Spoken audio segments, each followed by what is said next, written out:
باب 18۔ ان باتوں کے بعد پولس اتھینے سے روانہ ہو کر کرنتھس میں آیا، اور وہاں اس کو اکولا نام ایک یہودی ملا جو پنتس کی پیدائش تھا اور اپنی بیوی پر سکلا سمیت اطالیہ سے نیا آیا تھا، کیونکہ کلودیوس نے حکم دیا تھا کہ سب یہودی روما سے نکل جائیں۔ پس وہ ان کے پاس گیا، اور چونکہ ان کا ہم پیشہ تھا ان کے ساتھ رہا، اور وہ کام کرنے لگے، اور ان کا پیشہ خیمہ دوزی تھا، اور وہ ہر سبت کو عبادت خانہ میں بحث کرتا اور یہودیوں اور یونانیوں کو قائل کرتا تھا۔ اور جب سیلاس اور تیموتھیوس مقدونیہ سے آئے تو پولس کلام سنانے کے جوش سے مجبور ہو کر یہودیوں کے آگے گواہی دے رہا تھا کہ یسوع ہی مسیح ہے۔ جب لوگ مخالفت کرنے اور کفر بکنے لگے تو اس نے اپنے کپڑے جھاڑ کر ان سے کہا، تمہارا خون تمہاری گردن پر، میں پاک ہوں، اب سے غیر قوموں کے پاس جاؤں گا۔ بس وہاں سے چلا گیا اور تیتس یوستس نام ایک خدا پرست کے گھر گیا جو عبادت خانہ سے ملا ہوا تھا، اور عبادت خانہ کا سردار کرپس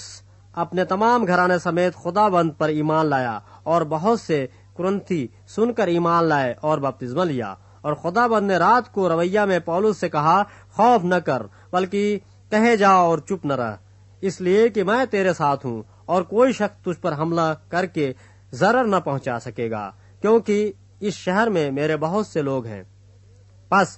وہ 1.5 برس ان میں رہ کر خدا کا کلام سکھاتا رہا۔ جب گلواخیہ کا صوبیدار تھا، یہودی ایکا کر کے پولس پر چڑھائے اور اسے عدالت میں لے جا کر کہنے لگے کہ یہ شخص لوگوں کو ترغیب دیتا ہے کہ شریعت کے برخلاف خدا کی پرستش کریں۔ جب پولس نے بولنا چاہا تو گلیو نے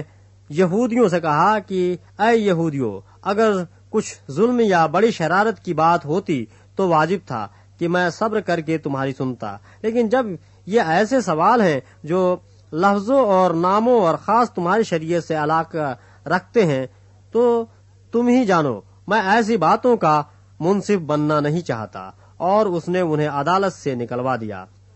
پھر سب لوگوں نے عبادت خانہ کے سردار سوستنس کو پکڑ کر عدالت کے سامنے مارا، مگر گلیو نے ان باتوں کی کچھ پرواہ نہ کی۔ پس پولس بہت دن وہاں رہ کر بھائیوں سے رخصت ہوا، اور چونکہ اس نے منت مانی تھی اس لیے کنخریہ میں سر مڑوایا اور جہاز پر سوریہ کو روانہ ہوا، اور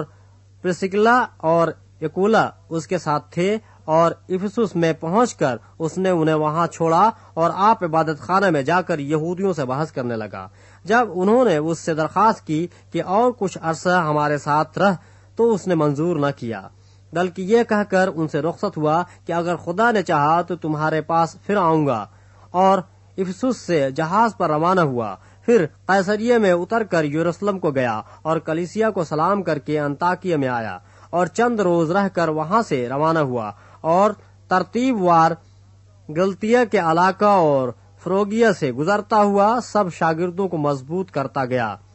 پھر اپولوس نام ایک یہودی اسکندریہ کی پیدائش، خوش تقریر اور کتاب مقدس کا ماہر، افسس میں پہنچا۔ اس شخص نے خداوند کی راہ کی تعلیم پائی تھی اور روحانی جوش سے کلام کرتا اور یسوع کی بابت صحیح تعلیم دیتا تھا، مگر صرف یوحنا ہی کے بپتسمہ سے واقف تھا۔ وہ عبادت خانہ میں دلیری سے بولنے لگا، مگر پرسکلا اور اکولا اس کی باتیں سن کر اسے اپنے گھر لے گئے اور اس کو خدا کی راہ اور زیادہ صحت سے بتائی۔ جب اس نے ارادہ کیا کہ پار اتر کر اخیا کو جائے تو بھائیوں نے اس کی ہمت بڑھا کر شاگردوں کو لکھا کہ اس سے اچھی طرح ملنا۔ اس نے وہاں پہنچ کر ان لوگوں کی بڑی مدد کی جو فضل کے سبب سے ایمان لائے تھے، کیونکہ وہ کتاب مقدس سے یسوع کا مسیح ہونا ثابت کر کے بڑے زور شور سے یہودیوں کو اعلانیہ قائل کرتا رہا۔